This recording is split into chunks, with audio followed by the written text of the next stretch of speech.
देख रहे हैं विराट न्यूज सत्य के साथ। બજેટ આવ્યું છે એના પર તમારું પાર્ટીનું શું કહેવું છે? પહેલા તો આપ સમસ્ત જે પત્રકાર ભાઈઓ અહીંયા આવ્યા છે, બધા ચેનલના પત્રકારો ભાઈઓને હું અહીંયા મારા ઓફિસમાં જે સૌનો હું વેલકમ કરું છું.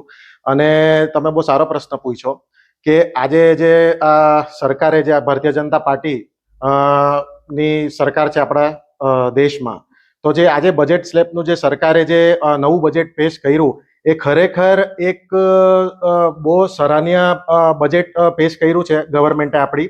અને એમાં ઘણા બધા મુદ્દા છે આ બજેટની અંદર, પણ જે સૌથી વધારે આકર્ષિત કરે મુદ્દો જે મને પર્સનલી જે લાગ્યો એ જે કેન્સરની જે દવા માટે જે સરકારે જે એમાં જે ઘટાડો કર્યો છે એ ખરેખર બહુ સરકારનું જે આમાં ધન્યવાદ માનવા જોઈએ આપણે સમસ્ત દેશવાસીઓએ. કે આજે આપણે જોઈએ કે આપણે આજે પ્રદેશ દાદરા નગર હવેલી દમણ દીવ છે કે આપણા આસપાસના પ્રદેશો છે, કેન્સર એક એવી બીમારી છે જેને લઈને બધા ગંભીર છે અને ધીરે ધીરે કેન્સર સમસ્ત દેશમાં ની સાથે સાથે દુનિયામાં એક એનું વધારે કેન્સર ફેલાઈ રહ્યું છે. તો એ માટે જે સરકારે જે આ ઘટાડો કર્યો છે એમાં હું સરકારને અમારા રિપબ્લિકન પાર્ટી તરફથી હું સરકારને એમાં વેલકમ કરું છું અને ખૂબ ખૂબ અભિનંદન પાઠવું છું. દીપભાઈ, તમે આવનાર ઘણા સમયથી દિલ્હી પણ જતા હોય છે, તમારા જે ઉપરના પ્રેસિડેન્ટ છે તેમને પણ મળતા હોય છે, તો પ્રદેશના એવા કઈક મુદ્દા છે જેને તમે રજૂઆત કરવા માંગો છો કે અહીંયા કોઈ મોટો નેતા આવે છે એવું કંઈક છે તમારા પાર્ટી તરફથી? હા, હું અત્યારે ફિલહાલ જ્યારથી મેં દાદરા નગર હવેલી અને દમણ દીવનો પ્રેસિડેન્ટ બન્યો છું રિપબ્લિકન પાર્ટીનો, એ પ્રેસિડેન્ટ બનવા પછી મેં દિલ્હી મારા 4 થી 5 વાર મને જવાનો મોકો મળ્યો. માનનીય કેન્દ્રીય મંત્રી રામદાસ અઠાવલે જે રાજ્યસભાના સાંસદ પણ છે અને સોશિયલ જસ્ટિસ અને એમ્પાવરમેન્ટના મિનિસ્ટર પણ છે, તો ઘણીવાર સાહેબનું પર્સનલી આ પ્રદેશ માટે એક બહુ સોફ્ટ કોર્નર છે અઠાવલે સાહેબને.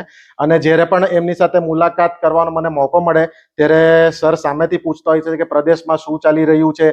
અહીંયા તમે જોઈ શકો તો આજે અહીંયા દાદરા નગર હવેલી દમણ દીવ જે શાસન પ્રશાસન છે એ ખરેખર એમનું જે કાર્યાલય છે એડમિનિસ્ટ્રેશનનું, જે અહીંયાના લોકો પ્રતિ એ ખરેખર બહુ એમને અભિનંદન પાઠવવું જોઈએ આપણે.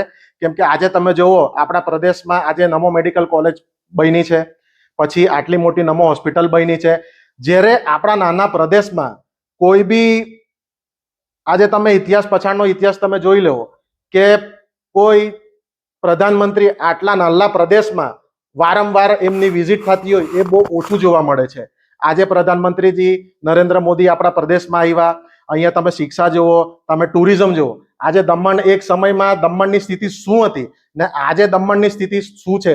સૌથી વધારે અગર આજે ટુરિસ્ટ હોય, આજે ગુજરાતના ટુરિસ્ટ હોય કે આ પ્રદેશના પ્રદેશ હોય, તો દમણમાં સૌથી વધારે ટુરિસ્ટોનો જમાવડો તમે જોઈ રહ્યા છો. તો એ ખરેખર એડમિનિસ્ટ્રેશનની સફળતા છે અને આપણા પ્રશાસક ને પ્રફુલભાઈ પટેલ એમનું જે એક માર્ગદર્શન છે અને એમની જે વિચારધારા છે આ પ્રદેશને લઈને એ ખરેખર બહુ સરાહનીય છે.